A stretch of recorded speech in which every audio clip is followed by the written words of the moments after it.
La ville d'Amqui a décidé de changer d'emplacement son hôtel de ville et j'en parle avec le maire d'Amqui, Pierre Damour.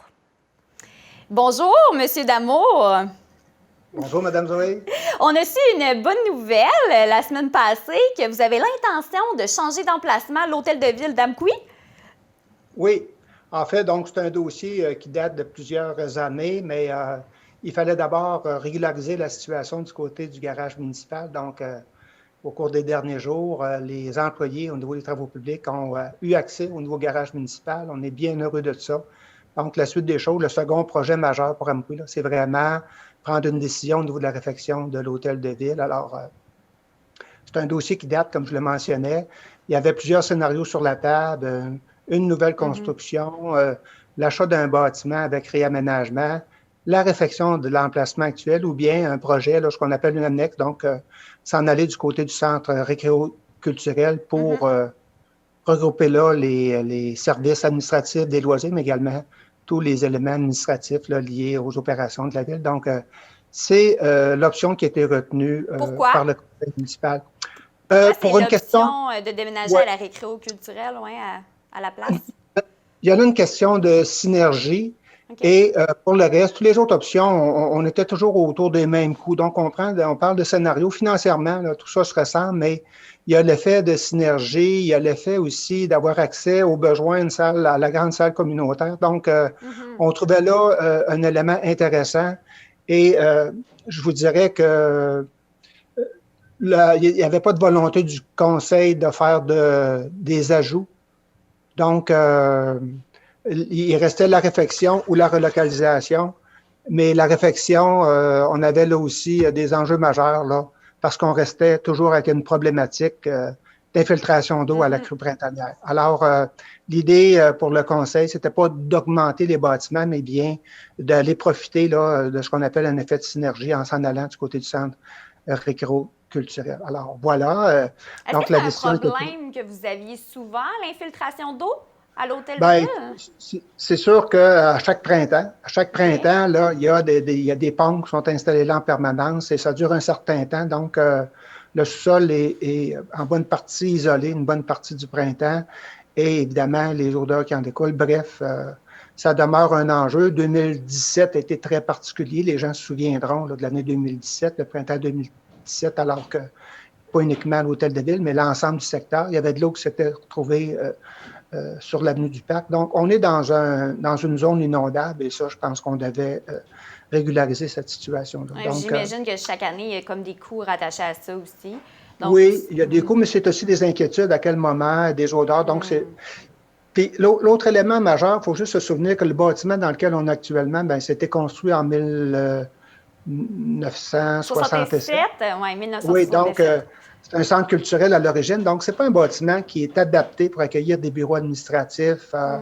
Donc, une salle de pause contient uniquement un comptoir. On est à l'étroit. Il y a une grande salle, mais aucune autre salle de travail. Donc, on est limité là, au niveau de notre capacité de travailler, d'organiser le travail de façon adéquate. Donc, en la relocalisant, on y voit plusieurs éléments positifs. Puis la place récréo-culturelle, juste expliquer, c'est bien où qu'il y a la piscine municipale, le curling. Puis aussi, on se rappelle qu'il y a beaucoup de locaux dans le sous-sol, je sais, comme libres. Donc, je pense que vous allez peut-être réutiliser quelques locaux. En fait, non, on ne se rend pas sous la salle communautaire. Donc, pour les gens qui connaissent le bâtiment, là, on pourra voir, là, mais on utilise le même accès principal qu'on a actuellement pour accéder à l'ensemble des services. Donc, on prend le grand stationnement là, du centre culturel et de l'aréna, on entre dans le bâtiment et l'agrandissement, il faut se souvenir que les bâtiments ou les services administratifs des loisirs actuellement sont sur notre gauche lorsqu'on entre dans le bâtiment. Donc, c'est là qu'on va aller voir les aménagements supplémentaires. Donc, on va se servir d'une partie de l'administration des loisirs, mais c'est à cet endroit-là, spécifiquement, là, qu'on va ramener l'ensemble des effectifs administratifs. OK. Puis il va y avoir de la construction aussi. Vous allez agrandir. On parle d'annexe. Oui, on parle d'un projet d'environ 3 millions de dollars. Donc, c'est un bâtiment d'annexe, un agrandissement qui va être sur 2 étages, quelque chose de bien. Mais comme je dis, là, toutes les options qu'on avait sur la table, on parlait de 3 millions. Et bien sûr, c'est un projet sur lequel on va aller chercher des aides gouvernementales de l'ordre du 2/3. Là. Bien, c'est important pour vous de dire que ce ne sera pas 100 à la charge des contribuables. Ça sera absolument. Tout comme le garage municipal, on a eu l'aide gouvernementale, là, donc par le programme RECIM.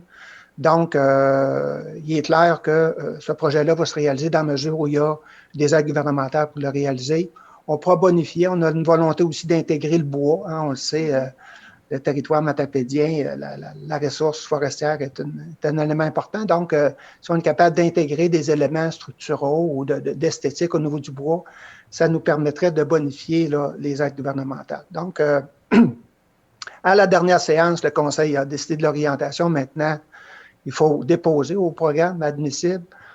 On va faire ça au cours des prochains jours. Ensuite, attendre des réponses au début de l'été. Donc, et aussi, là, c'est pas une surprise là, pour les gens qui suivent l'actualité. C'est un projet qui était dans notre plan triennal d'immobilisation. Donc, ça apparaît dans le budget qu'on a déposé pour l'année 2021.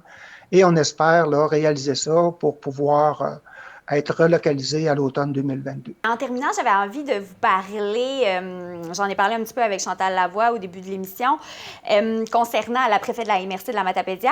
L'UMQ lance une campagne pour dénoncer l'intimidation que vivent de nombreux élus. Je voulais juste savoir en terminant, qu'est-ce que vous en pensez de cette campagne?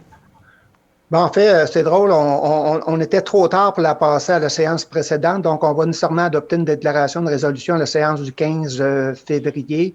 On a un petit groupe de travail qui se penche sur la question, un groupe d'élus qui se penche sur la question justement demain, et on va donner un petit plan d'action, mais donc on va, ce dossier-là va faire l'objet de discussion à la séance du 15 février prochain, donc ça va nous faire plaisir là, de vous donner davantage d'informations sur comment la ville d'Amqui se positionne par rapport à ça, mais on le sait aussi, hein, à l'automne 2021, c'est les élections municipales, donc je pense que notre plan d'action devrait être teinté de cette volonté-là d'intéresser des gens à la démocratie municipale. Parfait, on s'en reparlera après votre rencontre.